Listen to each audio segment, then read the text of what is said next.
What do we do with James Franklin going forward other than accept that UCLA is going to run the Big Ten? And what do we make for our picks this week? And an interesting debate about the Big Ten championship game, all on this week's Locked On Big Ten Squad. You're talking ball with the Big Ten Squad, sponsored by Gametime. From USC to Ohio State, from Michigan to Oregon, from Nebraska to Washington, it's the local experts of the Locked On Podcast Network bringing you scoops, breakdowns, and the most comprehensive preview of the upcoming Big Ten weekend. No hurt feelings and thin skin allowed. Squad up, you're part of the Big Ten Squad. Happy Thursday, everybody. Welcome to this week's Locked On Big Ten Squad. I'm Spencer McLaughlin, host of Locked On Ducks, your host for the week. My neutral arbiter counterpart, he's taking a break. Jacob Goins of Locked On Hoosiers is here with Jay Stevens of Locked On Buckeyes, Roman Tomashoff of Locked On Huskies. We are the fantastic and mighty four for the Big Ten Squad. Let's hop right into the James Franklin discussion. I want to know what you guys think, because, man, he always wins the games that he's supposed to, right? And then he lost the most epically horrible game to lose. It gets worse by the day when you hear things like Jerry Neuheisel didn't know how to work the headset. They had 2 days to install a game plan. He got a new one though, Spencer. He's fine. He got a new headset. He got the new headset. He's good to go. He'd never called plays before, and Penn State, that has enough talent to win a national championship, lost that football game. Goins, you take the floor. I'll start throwing shade your way later in the show. Yeah, I thought it was funny that you started this segment with "we are," and then you started talking the Big Ten Squad. I thought that was kind of funny, but I didn't even hear that. I thought it was. You could have claimed that you did it on purpose. Dang it, I should have. If you were to look at the Penn State schedule preseason, taking their week non-conference schedule, imagine playing 3 crappy teams to start your season. If you were to look at the Big Ten schedule before the year for Penn State and handpick a team that you just absolutely can't lose to, most people would say Northwestern, right? But then by the time you get to the game where UCLA is 0-4, they fired their head coach, they cleaned house completely, and you still lost the game, this is the worst possible thing that could have happened. UCLA lost to Northwestern. Yeah, exactly. That sums it up perfectly. This was a situation you just cannot have it. And they're done. They're done. Penn State is done. James Franklin is done. Clean it out. Pay him the money. Get him out of town. And let's move on from this disaster that is James Franklin in Unhappy Valley. You got $50 million lying around, Goins? You going to make a charitable donation? If you do, call me, please. I got some investments to run by you. Yeah, no, I know, but somebody there does, because how do you bounce back from this? That's my question, is how do you bounce back from this? God forbid they lose to Northwestern. Speak of the Devils, Northwestern this weekend. I don't know, man. What a disaster. Yeah, if you do have that money, Jacob, I've got a great business opportunity regarding a bridge in Brooklyn that is available for purchase. And I would like Hoosiers going well, man. I would like to speak to you about that later on the show. Jay Stevens, what do you make of James Franklin showing again he's not ready for the big time? Well, he showed us that, and when I was watching the game and even thinking about it afterwards, some of their offensive issues were supposed to be fixed when they hired Andy Kotelnicki, but some of the things they're doing offensively are showing that the offensive coordinator isn't getting the job done, or maybe it's James Franklin trying to still control things and do things his way. I don't understand it. I don't understand why James Franklin is kind of that same old thing every single year. He is steady. He was a 10-win winning head coach in regular season walking. He's not going to be that this year. They could very well only win 8 games this year because of the head coach. I also don't like Drew Aller. I think he's supposed to be better this year. He's showing that he is still the same guy, kind of like his head coach. His head coach is the same. The quarterback is the same. They're not getting better. I don't know. I mean, James Franklin's a guy. I'm sure there's a booster out there somewhere that has $50 million to dump over to get him up out of town. I heard someone recently donated $80 million to a school, and so I know people got the money. I'm just not sure if they want to do that now, because 10-2, as we know, Ohio State was 10-2 last year. They won the national championship. I'm not saying Penn State is going to do that, but 10-2 can't get them in the playoff. Yeah, it could. 10-2. If they win at Ohio State and they beat Indiana, I think it would get them into the college football playoff. I really do. By the way, if someone does donate that much money to Penn State just to remove James Franklin, get ready for Roman and all the Husky fans to be really upset about it from afar. Anyway, Roman, go ahead. All right, that certainly wasn't where I thought we were going with this. Why would it be upset? It's called the element of surprise, pal. The element of surprise. I forgot it's not neutral arbiter of college football. Not today, no. That's definitely on me. But this was one of those things where Washington was playing at the same time as I was sitting there pulling my hair out during the 20-0 deficit against Maryland. I kept checking the score. I was like, wait, hold on, it's what? The score is what? At least, there was like a sellout crowd and they could blame it on the hostile environment of the Rose Bowl, right? Like that's something that you'd be like, oh, we're going to adjust to that after. No, I'm totally kidding. This is ridiculous, man. It's so sad that it's gotten to this point where we all knew that James Franklin was a guy who couldn't get over the hump and couldn't win the big game. But to do that with this roster against this messy UCLA team, Spencer, you say, oh yeah, hey, or Jacob, you said that they lost to Northwestern. They lost to New Mexico. Like this UCLA team. They didn't. Oh no, they didn't lose to New Mexico. They were housed by the Lobos. They got pummeled. They got housed. New Mexico. This is sad. We all sat on this show several months ago. We're like, oh, the over/under for Penn State's win total is 10.5 this season. Yeah, I'm going to take the over. I'll take the over. I'm pretty sure if you go back and check that, most, if not all of us did. This is ridiculous. Like, this team should be in the Big Ten championship. That's what level of talent they have, and there is nowhere else to point the finger but at James Franklin.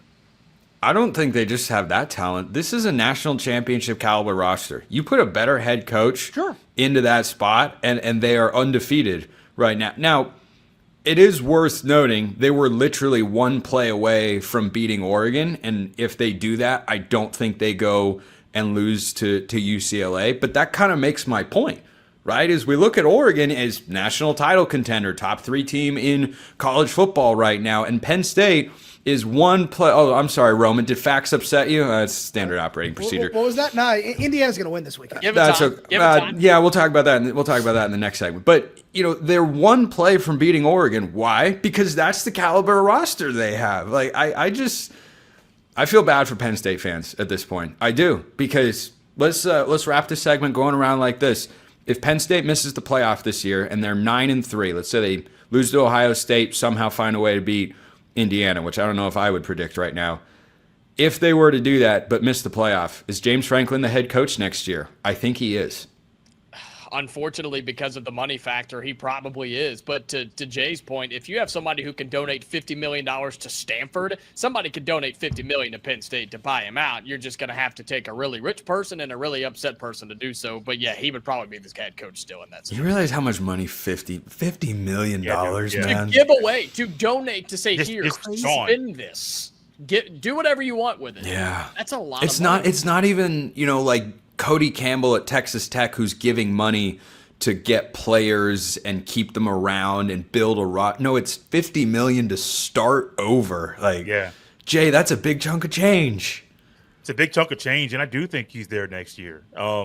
Even though the standard at Penn State, from what James Franklin has set, is not 9-3, you're probably not going to get a coach. Like, what coach could they get that's better than him? That's willing to leave their current job to go there. I even recently heard Bill Belichick.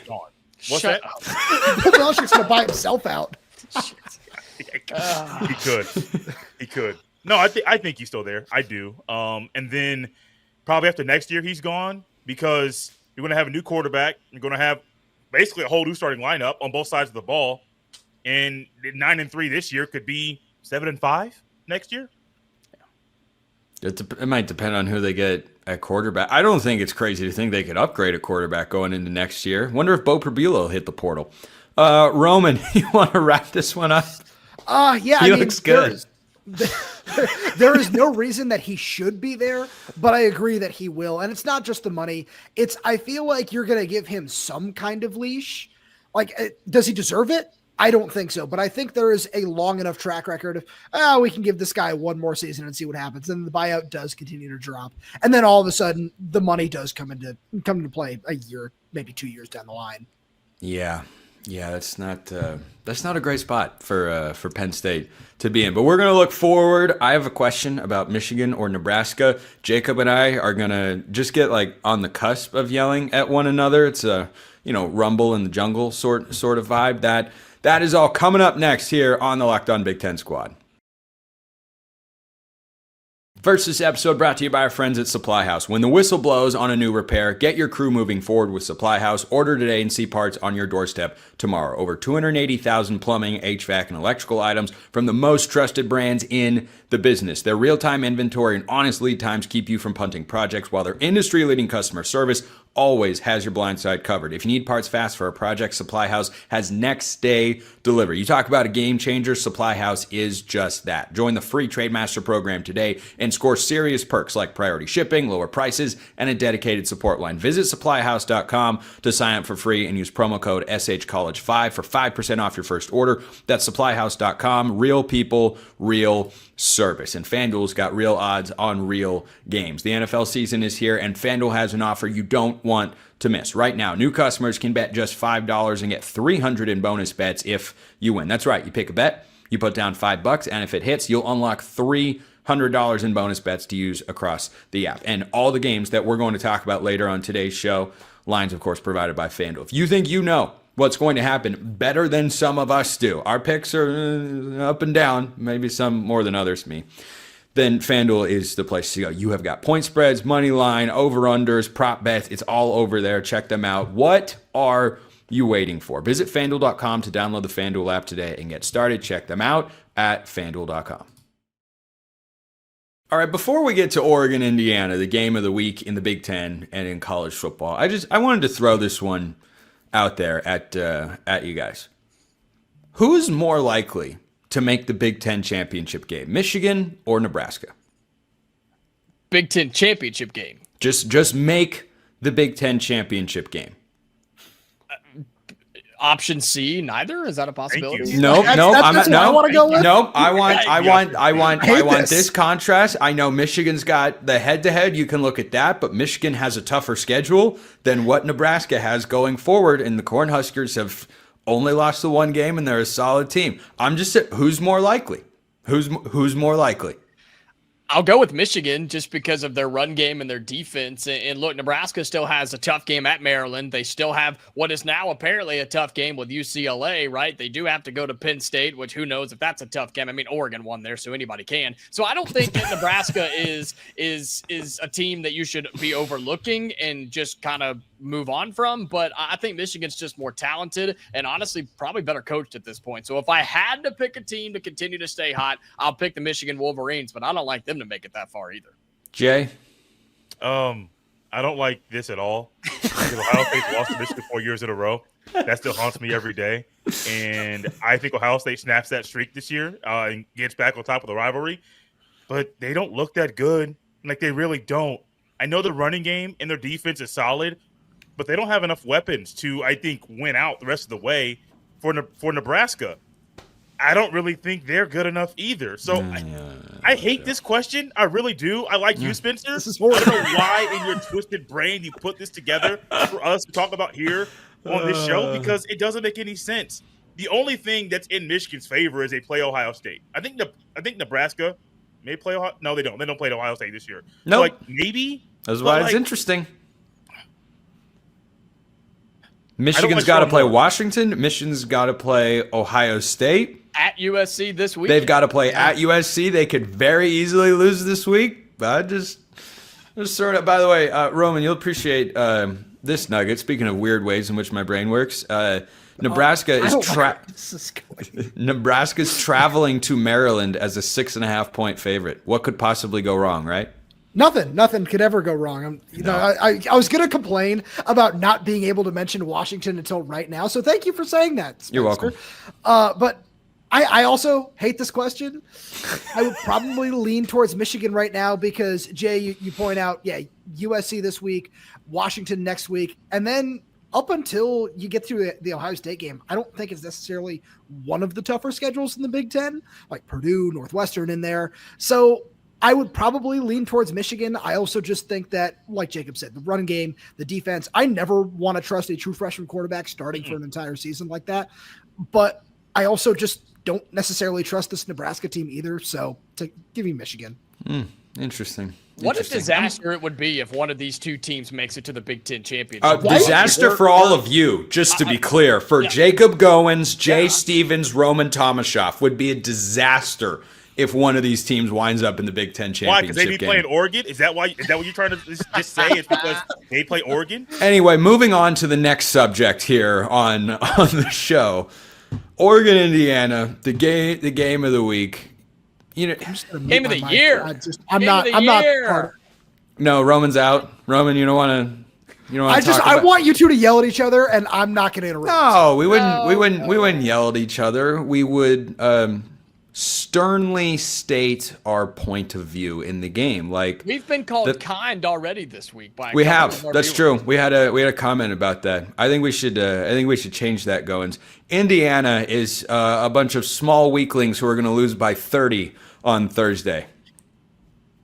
Thursday? Yeah, no, they're not. I do think Oregon wins the game. On Saturday, you mean? Thursday. But gosh, are we starting right now? We're jumping into. Let's jump into it. You hear that, Indiana folks? Oregon is so scared of this game. They're ready to play right now and get it over with and move on because they're so worried about Indiana that they can't even focus. They can't even think straight. Kurt Cignetti is in their minds.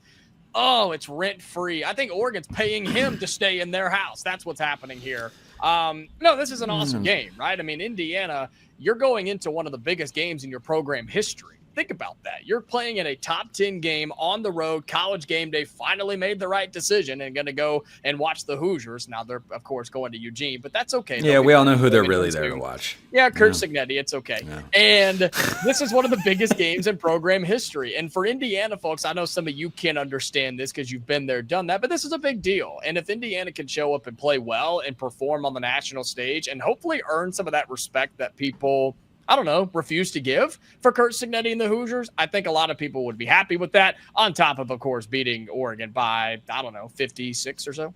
Yeah, that seems incredibly likely, very possible. On a serious note, I think that there is more at stake for Kurt Cignetti than Dan Lanning in this spot. Not that a loss wouldn't draw criticism because Oregon is at home, ranked higher, the favorite, and all that sort of stuff, and Oregon should be able to win the football game, and I believe that they will, but a win for Oregon is not nearly as impactful as a win for Indiana. Like, I am not someone that throws dirt on their win over Illinois. A lot of people have. There was literally a piece on ESPN the next day saying Indiana hasn't really beaten anyone. I'm like, they just took a top 10 team to the woodshed. What are we doing, guys? What are we doing? So I'm someone who in my top 25 has had Indiana in the top 5. Ever since that particular win. So on a serious note, I think the opportunity for Indiana is awesome. On a, we'll call it less serious note, Jacob, do you understand the nightmares that Autzen Stadium can instill? Oh, Damon Williams just got sacked again at Autzen. That's something, man. Isn't that incredible? Isn't that incredible? I can't believe that they sacked him again. You really think Kurt Cignetti of all coaches are going to let his team be rattled in this environment? Jacob, the what's your 108 years old? He's been around college football forever, man. He is the GOAT. Have you ever had on a warm summer day a really nice freshly made peach pie? Have you ever had that before? I mean, I'm not a peach fan, but sure. Oh, that's too bad. Peach pie is phenomenal and the best type of pie, followed by pecan. I would like to introduce you and the Indiana fans to humble pie. Wow, good one. Humble pie is going to be served at Autzen Stadium for about 60 minutes of game time. Roman can't take it. No, I've never had a piece of peach pie on a summer day, but you know what I do on a summer day? I rip a cig, and that's what's happening. Kurt Cignetti coming That's to not town, good for your health. Done. Bad for your health. Yeah, it's bad Very for bad. Oregon. Bad for Oregon fans too, baby. Here we come. Okay. All right. Jay and Roman, if you'd like to weigh in on the game of the week, you can. Or we can just keep lobbing metaphors at each other. Either way, I'm good. Jay wants to tell the world why Indiana's about to win this football. Jay and Roman, why don't you guys go ahead? Here, Goins and I are going to be muted, and we're gonna listen to you guys talk about the game. I don't think it's going to be close. I think Oregon has this one in the bag. Gosh, Jay, you were the man. I knew you were the best. Shut up, Spencer. Did anybody forget what happened last year when Indiana came to Ohio State and Cincinnati was talking trash the entire time, and then he got beat bad for 60 minutes? It's probably going to be the same thing Saturday in Austin Stadium. We have to point out for all the audio listeners that Spencer has decided to bring out the duck pillow. First of all, Oregon fans talking about we love the pillow. Oregon fans Everybody talking loves about pillow humble talk. pie is rich. Okay, I was really hoping we weren't going to get that again. Oregon fans talking about humble pie is rich, and then of course following that up with flexing on beating a 6-5 team is also absolutely crazy. But when I look at this matchup, you're talking about Damon Williams getting sacked again. Don't give me that one. Sorry, I thought you were talking about Penn State. And I was like, whoa, you think they're going to collapse that hard? Dang, man. You know what? Now I kind of wish I said that. So. They collapse like that, he is gone.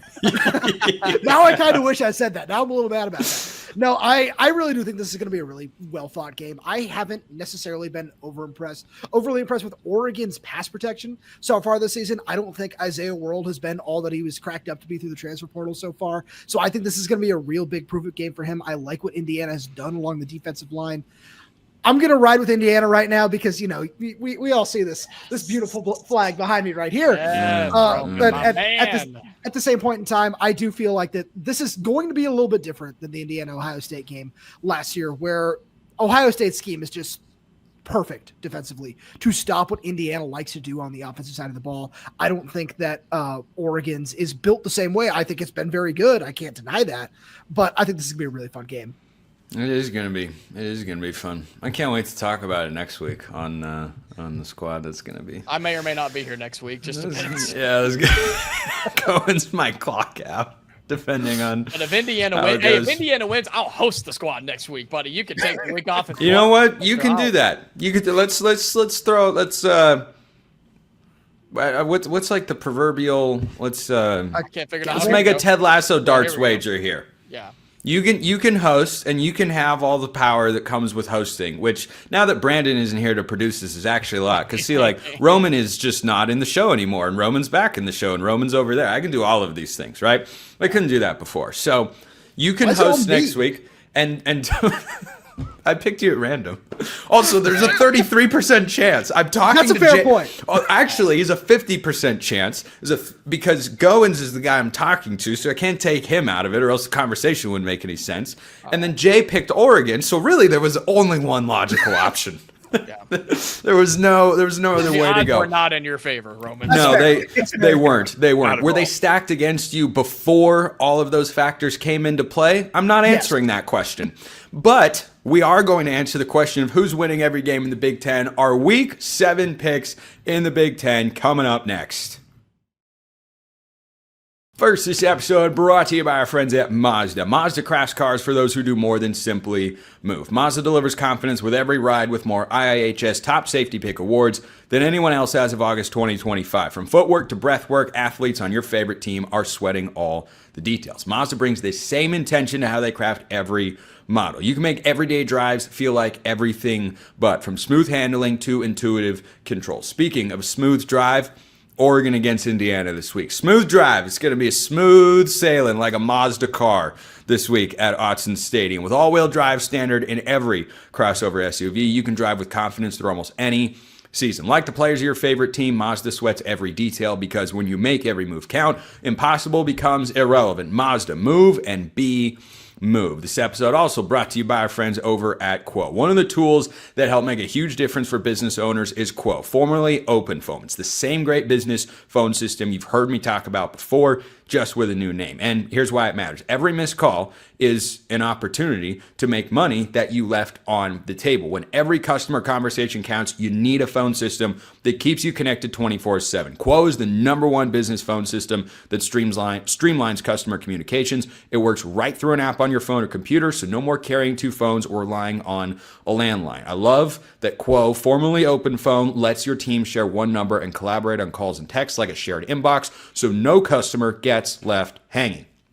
See why over 90,000 businesses Trust Quo, formerly OpenPhone. Get started free and get 20% off your first 6 months at quo.com/lockedoncollege. That's QUO.com/lockedoncollege. And if you've got existing numbers with another service, Quo will port them over at no extra charge. Quo, no missed calls, no missed customers. Let's wrap up this week's Locked On Big Ten Squad with our game picks of the week. Roman, will start with you. I'll let you go first because I'm just that nice. Huskies and Rutgers this week. Upset alert here. I like Washington. Thanks for starting with me. He's just totally caught off guard. Whoa. Yeah, Roman usually checks out for the first 4 minutes of every segment. No, I was going to start making my pick, and then all of a sudden you just, cut me off and then keep going. Let's not act surprised that he did that. I'm not surprised at all. Washington's 10.5 point favorites on FanDuel. I don't make pregame predictions or score predictions or anything like that. I will say I had Washington win this game in the preseason, and I think that this matches up really well for UW, especially after a 3-point loss in Piscataway last year. I think so. Yeah, I think Washington's the better team. You're at home. It's a Friday night. You should take care of business. Look, Rutgers got off to a 3-0 start, 0-2 since. Yeah, continue that train. Washington wins. Washington wins big, Jay Stevens. Same. I'm with the other three. Not sure if Spencer gave his pick or not, but I am going with Washington with this one as well. Rutgers, not as strong as they probably thought they were going to be this year. I just think Washington has too much firepower to not win this one big. All right, I'm out of my cone of shame moment there. We've made our picks for Indiana, Oregon. Jay, we haven't talked about your Buckeyes in Illinois, and there's a distinct reason for that. I don't think there's any upset alert here. I think Ohio State is going to win this game. I think it's going to be by close to 20 points. I don't trust Illinois in the trenches. Wow, you're on the same page as me because I think Ohio State's going to win probably by at least 24. The trench thing is one thing, but I think Ryan Day and Brian Hartline are going to continue to put more on Julian Sands' plate. And as they do that, I don't know if there's going to be a defense in the country that can stop Ohio State when they put everything out there. They're slow rolling this offensive thing and are still getting better and better and better week in and week out. The defense isn't outsane. They only are giving up 5 points a game on the season. I can't really describe how great this defense has been so far. My eyeballs tell me it could be one of the better defenses we've seen in quite a long time if they keep this up throughout the rest of the year. Roman? 2 things. One, is Washington the best opponent on Ohio State's schedule? Just throwing that out there for right now. 2, Jay, watching that defense in person was absolutely wild. And Arvell Reese and Sonny Styles, they're just so extremely impressive. Ohio State wins big. Jacob?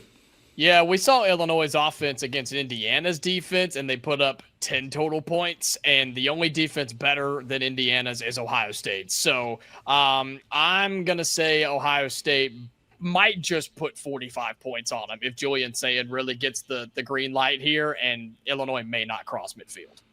Northwestern has more Big Ten wins than Penn State, and they have a common opponent. Nittany Lions favored by about 3 touchdowns. I am tempted to put them into my best bets this week just to give them that curse so that this is a close game. I mean, that's come to my mind. If you get 3 touchdowns for Northwestern, take it. Northwestern is a really good. Well, okay, hold on. Northwestern is a hold on. I stopped myself. I corrected it. I stopped myself. Northwestern has a solid defense, solid defensively, and they run the ball and dominate time of possession. That's not good for a Penn State offense that flat out sucks. So, yeah, give me Northwestern to cover a 3-touchdown spread. Penn State will find a way to win, even though the Boo Birds will be flying there at Happy Valley. But I'll take Penn State to win, but it won't be pretty. Jacob just tuck ruled his comment about Northwestern. It was a catch, maybe not a catch. Fumble. Let's go to the review booth. We'll be back in 20 minutes. Yeah, give me Tony Pereira. Give me Mike Pereira. I need his insight. Jay, can Northwestern shock Penn State? I mean, they can. I mean, anything's possible. We saw what UCLA did last week. I think Penn State wins this one.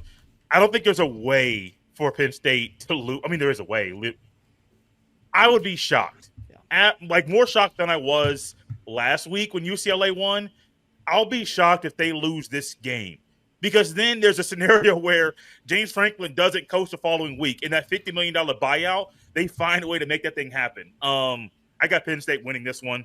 I don't think they cover the spread, but they'll get the W. Roman? I'll take Penn State to cover. I just think there might be a revenge factor here. And, solid Northwestern defense. There's certainly something to be said for that. Right. I think that there's going to be some kind of try to get right, and I think Penn State's got the opportunity to do that. All right, rapid fire picks to end today's show. UCLA goes at Michigan State. I think the Spartans humble the Bruins here. I do too. I like Aiden Childs. I think offensively Michigan State's getting better and better. If they can stop somebody, they'll win, and I think they do this weekend. Give me Sparty. Roman? Michigan State. How about Nebraska and Maryland? Anyone think there's a revenge factor for the Terrapins here? I like Nebraska. I like Maryland. I got Maryland. Whoa. I'll take Nebraska. They got to play the first half without Sidney Stewart. I did not think that was going to be a 2-2 split. At Terrapin's solid. Malik Washington playing some good ball. Dylan Royola also pretty good. Iowa at Wisconsin. Boy, Ryan Herrings is not here, but he needs a win. So I'll give it to him. Badgers, first Big Ten win. Nah, Iowa will win 8-6. That was good. Iowa. I'll take Iowa. With so much confidence, you guys are just Wisconsin it is. I guess, yeah, okay. Purdue at Minnesota. We're all going to take Minnesota to win the game, right? Yeah. All right, we'll close. I'm taking Purdue, guys. Oh, whoa. I know. I think Purdue is playing big boy football. Now, they're only playing Minnesota, and I'm not too worried about that, but I am. I'm picking Purdue to win. As much as my fans and people may hate me for it, I think Purdue, from just a generic football standpoint, I think Purdue's the better team. I think they win. Roman. This is certainly a football game, but no, I'll take This is one of the football games of all time. We wrap with a much more exciting game. How about this one? Unranked USC favored over 15th ranked Michigan. Long road trip. Wolverines trying to stay unbeaten in Big Ten conference play. Lincoln Riley needs to win this one to cleanse the palate of what happened last year against the Wolverines when they lost on basically the last play of the game. I think USC gets it done at home. I'll take them to win, cover 24-20. This game should be fun. And my answer to the previous question in the previous segment was Michigan to make it to a Big Ten championship over Nebraska. I don't think either one does. So I'll take USC. Even though running the ball and defense travels, I think USC will find a way to win. Jay. Oh, USC. And I don't even like Lincoln Riley. I just like him more than I like Sharon Moore. Give me USC in this one, probably about 10 points. Roman, wrap it up. I'm not sold on USC's defense. Give me Michigan. Not sold. You hear that, Trojan fans? They call that bulletin board material. Jacob Goins, Locked On Hoosiers. Jay Stevens, Locked On Buckeyes. Roman Tomashoff, Locked On Huskies. I'm Spencer McLaughlin, Locked On Ducks. That is it for this week's Locked On Big Ten Squad. Appreciate everyone listening. We will see you next time, and until then, hope you all have a wonderful rest of your day.